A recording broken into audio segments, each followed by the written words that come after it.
I feel like I should have like known that you were going to spring this on me, but I have not given this much thought. Okay, I will probably go for this one, but only because like single malt Scotch was like the first spirit that I loved.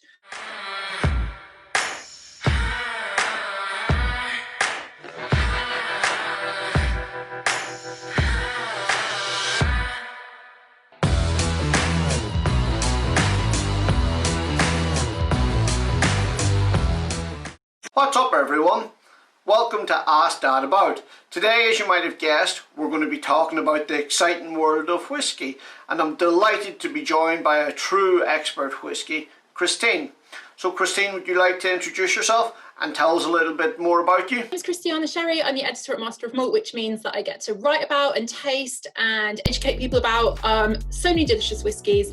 And yeah, I work for Masters of Malt, so we are a leading e-commerce platform, not just for whiskey, despite the name suggesting that, that we're all things malt. We love all kinds of whiskies. We love gins, we love rums, we love agave spirits, we love everything. And most of all, we love chatting about them all. So yeah, awesome to be here. Sounds like a really fun job and a cool place to work. So the theme of this video and indeed this mini series is the best whiskey under, and today we're going to be talking about the best whiskey under £50. And to that end, I believe that you have some bottles that you would recommend for us. Yes. So first of all, I guess just to say that, yeah, you don't have to spend a fortune on whiskey to get something that's amazing. Like, you just don't. There are so many amazing bottles out there for under £50. And the other thing to say is that we are spoilt for choice. So the challenge you set me, and I'm going to intentionally call it a challenge, was to look at whiskey from all around the world. So I feel like even narrowing it down to like Scotch whiskey or single malt Scotch whiskey would be a challenge. But what I have here, I've got 3 bottles, one from Scotland, one from the US, and one from South Africa, that are some of my personal favourites, and also whiskies in particular that I think offer, incredible value for money, bang for buck, and also they teach you a little bit about kind of how they're made or why they're made in that way as well. So yeah, I think it's an exciting selection. I really couldn't agree more. I think that there's a lot of value out there under that £50 mark, and I guess that's why I set this challenge, as you call it, to find out, what is the best or a really exceptional whiskey that you can get for under £50. So what would be your first recommendation for us? The bottle that I picked out first, where my mind went first, is this one. So I don't know if you're going to be seeing it in mirror image or not, but this is Seaweed and Aeons and Digging and File, or Aeons, however you want to pronounce it. And this is really interesting. So this is like a brand new bottling from Atom Lab, which is kind of like an innovative skunkworks kind of bottler, product developer. And what they've done, they've taken 10-year-old single malt from an Islay distillery, undisclosed which one. And what I really love about this one, 25% of the liquid in it comes from what you'd call an octave cask. So really tiny little casks. And what that means is you've got a much greater surface area to liquid, so you've got much more wood influence, so you get that character. But these octave casks have been sherry seasoned before as well. So you get, along with the sort of peat and smoke, as you might guess maybe from the fire part of this, you get some of that really lovely, rich Christmas cake fruit as well. And it's really luxurious, I think. And I think if you're a fan of Islay whiskey in general, you have to check this out.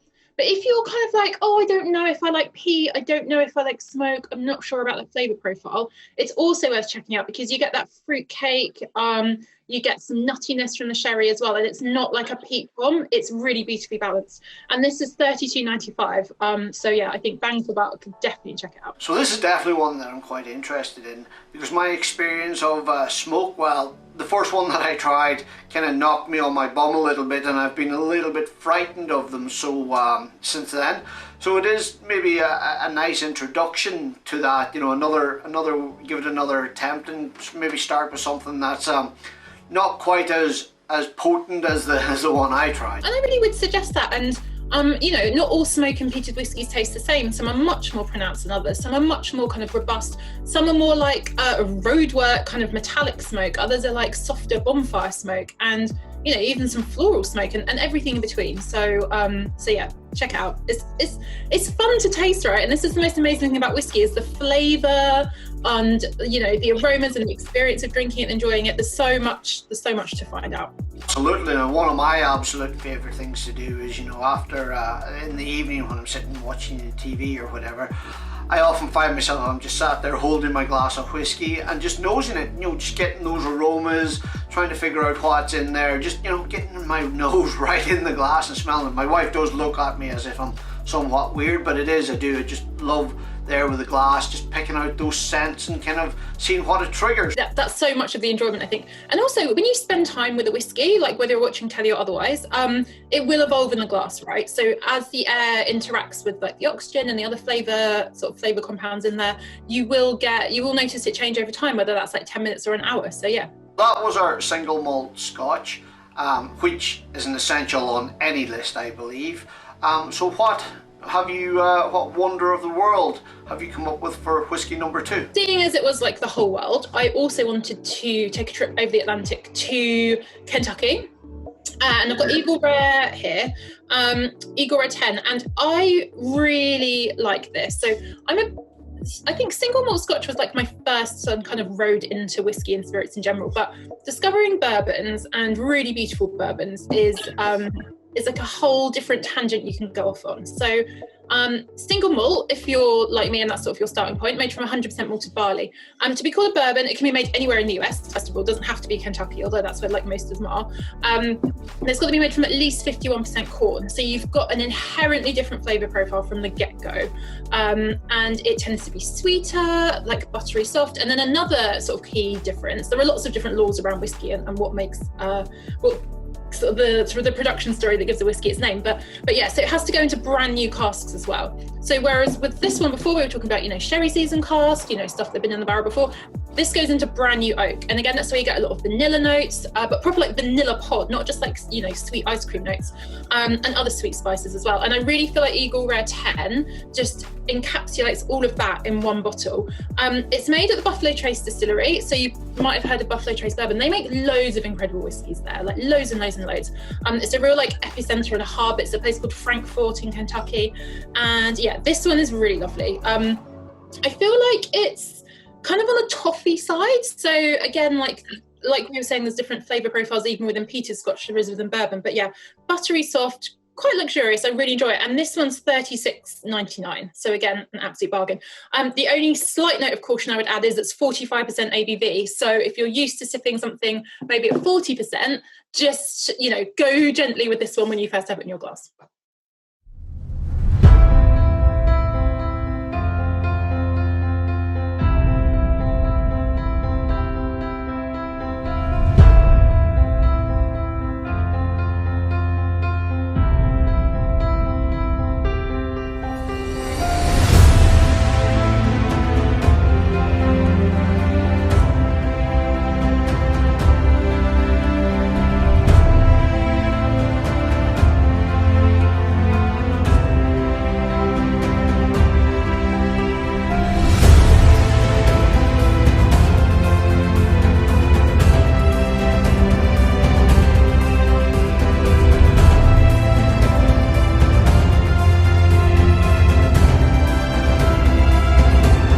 Surprised with this choice, and it looks absolutely fantastic, but I must admit my knowledge of bourbon or American whiskey in general is probably quite limited to Jack Daniels and Jack Daniels alone. So that's really interesting because yeah, Jack Daniels is technically a Tennessee whiskey because they've got another production stage in there as well. They use something called the Lincoln County process where it gets filtered through kind of a layer of charcoal to get that even smoother, even sweeter flavour, which bourbons don't have. But it's really exciting, and I think again, like you say, explore single malt, go and explore American whiskey. Like it's a delight. All too soon, and suddenly we've somehow arrived at our third whiskey. So what is your third delight for us today? And now we're going to go to South Africa with Baines.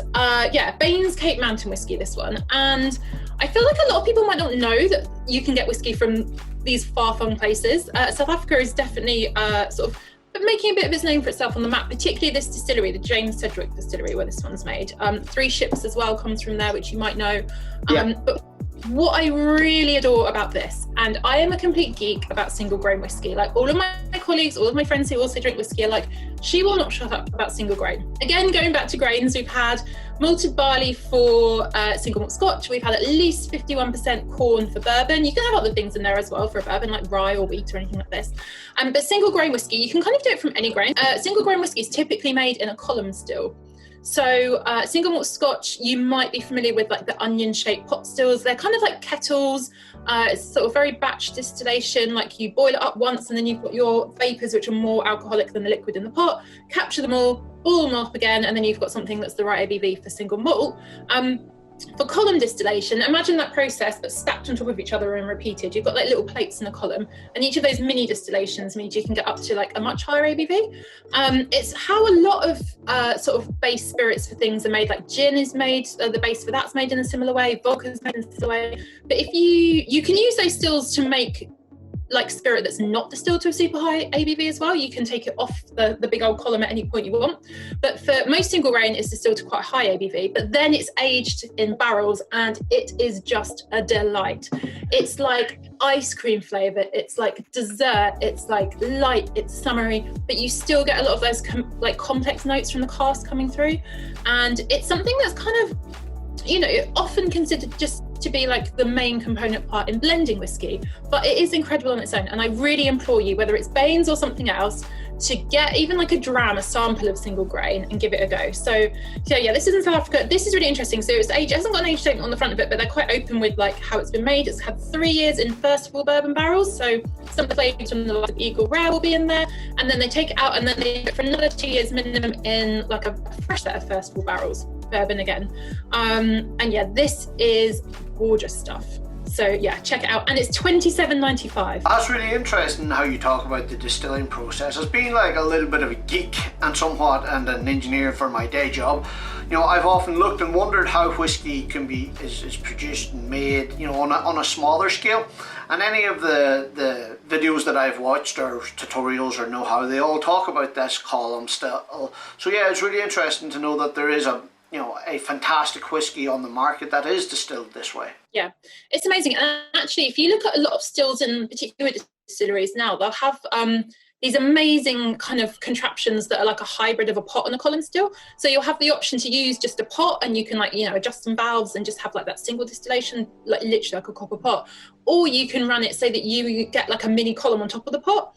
And oh my goodness, I wish I'd studied chemistry at school so I could get like a much better handle on this, because it is just fascinating. And like with your engineering background, you must be in your element when you go to the distillery. Oh, absolutely. Going to distilleries and looking at the methods and the madness and the calculations and the procedures and the experiments. Oh, it's just like doing a good spreadsheet to me. I love it. I just love the how it goes together. You know, like yourself, you know, science was one of my favourite subjects in school, and it just shows how that can be applied to everyday life.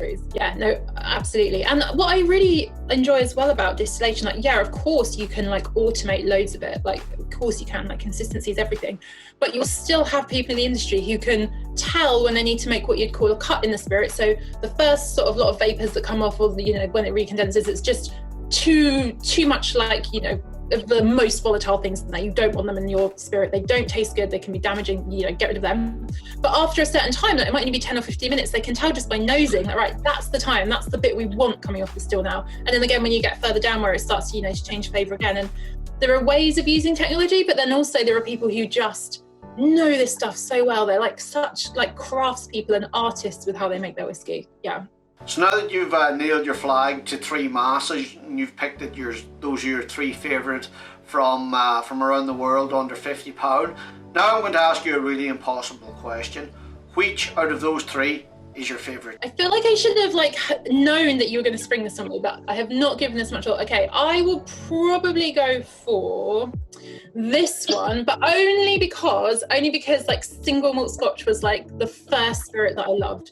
But that's a really hard call, and I would very happily, if I could just drink one thing forevermore, I would very happily have Baines. I'm very happy to have the Eagle Rare as well. Thank you so much for having a look at those exciting 3 whiskies, which you recommend to try out for under £50. Now, I also believe that we're going to have a little discussion about some amazing, exciting news in the world of whiskey.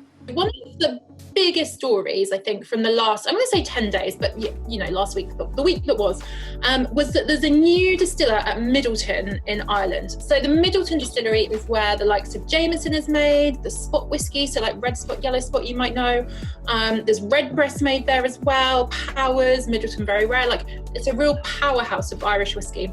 And Brian Nation has been the sort of the master distiller for a long time. And when we got the email sort of ping into our inbox at Master of Malt, we were like, what? This is major news. And the person taking over is a guy called Kevin O'Gorman, and he sort of was their master of maturation before. So he knows what he's doing, like, you know, we're in safe hands. But it's just incredibly interesting. So I think there's so much change happened in the Irish whiskey industry recently. Like historically, there's only been like 3 or 4 distilleries that have really produced everything. Like, you know, I just listed off a whole, like some brands there that are all made in one place. That's true of a lot of places. They'll make lots of different brands in one place, and yeah, there's not been so much happening. But in the last maybe 4 or 5 years, there have been so many new distilleries like popping up, springing up, making gin, making whiskey, kind of making everything. And it kind of was like, you know, places like Middleton were like the bastion of like traditional Irish whiskey making, which they still are. But now there's a new person at the helm of, like, we're talking about, you know, distilling just now, blending all of this, crafting these whiskies. It's just a really interesting time, and it'll be really fascinating to see what, if any, new direction the distillery goes in. I mean, all the whiskies from there are so gorgeously made. And again, I'm sure we'll pick up with some from there in later editions of this, but yeah, that's kind of the news for the week that I think a lot of whiskey geeks are talking about, like new faces at Middleton, what's going to happen. But it's exciting. It's definitely something to look forward to. And Brian's gone off to kind of a startup distillery in the US as well, so yeah, sad to see him go, but yeah, the guys over there will massively benefit from his expertise for sure. Thank you, Kristiane, so much for all your words of wisdom today and that exciting news from the world of whiskey this week. And to you guys out there, if you'd like to see more content like this, please hit that subscribe button, smash that like button, and ring that little notification bell so you get notified anytime we upload new material. Almost forgot, guys, that if you like any of these whiskies that we've been talking about, or you fancy trying them out, I've left a link in the description down below to each and every bottle. Now, full disclosure here, I do get a couple of pence for every bottle sold, but it doesn't cost you anything extra, and it's enough to buy maybe a coffee once a week. So yeah, guys, check out the links in the description below and enjoy your whiskies. So open, pour, and enjoy.